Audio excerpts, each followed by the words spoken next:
One of the most stressful things about that first year of marriage or moving in with your partner is just giving up your own space, giving up your own routines, and basically learning to live with somebody else. A study done said that 63% of all couples who move in together have a lot of extra stress, and they found interesting things. The smaller the home was, the less sex there was, the less intimacy. The larger the home, it seemed couples were more patient with each other, more tolerant.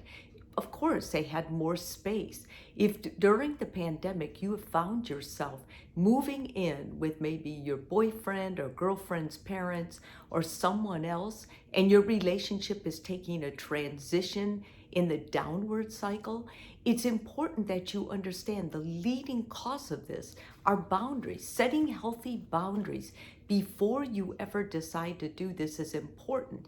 And not only setting them verbally, like doing a verbal, oh, yeah, yeah, sure, we'll do it. I think what's more important is that couples take this seriously because this is the backbone, this is the foundation of the rest of the whole relationship. If you don't have this, then it's going to be hard to establish trust, establish security, and that feel-good feeling like your partner really has your back. I'm going to go through 7 healthy boundaries that I think are really important for a relationship. The first of these, have self-respect. You have to have respect for yourself and not give up on all the values or things that are really important to you. You can't expect to just move in and not be part of the team. Having self-respect means you put yourself in the middle. You engage. You're taking up for yourself. You know what you need as far as privacy, and you're adamant about that. And if it's not going to be allowed, then you don't move in with them, that you make alternative plans, because setting yourself up to not be respected is for sure going to turn into relationship failure. Secondly, stay away from the pleasing trap. If you move in with someone and you try to make their life so easy because you're afraid they'll abandon you if you don't, well, that's really an unhealthy relationship. Anybody who wants you to move in with them or who is ready for that first step in getting married is going to have to anticipate that that first year is going to be rough, and that they need to see the honest, true you. If you're trying to please them, what's going to happen when that wears off and you really become the real you? Balancing power in the relationship. It's very important that both partners are equal, that both partners know that as far as the household, the running of the household, the finances, and all the baby care is 50-50. Now, granted, children sometimes want their moms more, but during those times, especially when they're sick, then that's a time when moms really do have to rise up to the occasion. And I think when the baby is very small, husbands can get involved, but mostly if a woman is going to be breastfeeding or feeding the infant, then what husbands can do is make sure they do the other tasks that are really overloading your partner.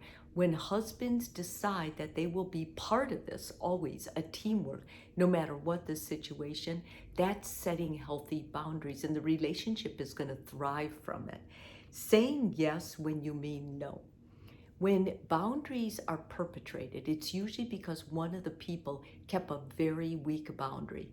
They weren't sure how to establish a clear, delineated line. When you say yes, but inside you're meaning no, when the person who you're with takes advantage of that, you're going to feel resentful. You're going to feel played. You're going to feel that they don't respect you. It's all because you did not communicate effectively what you needed. Saying yes when you mean yes and no when you mean no are rights. They're your bill of rights for being a human, and you must do it and practice it in your relationship. There's nothing cool about always saying yes but seething underneath because you're really resentful that the other person is doing what you said yes was okay. You cannot have that dichotomy and expect to have a great relationship. Set aside time for yourself. No matter who you live with, you're going to get sick of them at times. You're going to need your own space. being with other people all the time is annoying. You can no longer take it. You start feeling like you're losing your mind. You need space to read. You need space to do what you want. You need space to daydream and be yourself. You need space to put makeup on or feel pretty if you're a woman, or to go get your hair cut and hang out with the guys for a while if you're a guy. Whatever it is, you need that. And make sure that your relationship up front is all about giving each other space, because space really creates closeness in a long-term relationship. Ask for help when you need it. The whole reason you're moving in with someone or you're deciding to marry someone is you want somebody on your team. You want a helper. You can't have that if you're not going to ask for it when you need it. Granted, asking for help is really hard. It's really hard for guys, because guys would rather do anything else than say, I need your help. It seems like a vulnerable or a feminine thing. At least those are the adjectives attached to it. But nothing could be further from the truth. When we own who we are and we are clear about it and we say, I need help with this, then it's much easier to schedule times when you can actually get the help you need or talk to your partner, so that fights don't erupt because you're overwhelmed and you never ask for help and your partner has no idea what you want. I think these boundaries, when you talk about them, when you set them up front, and this is a lot of premarital counseling actually, working on boundaries, but if you don't have the money for that, it's not so necessary.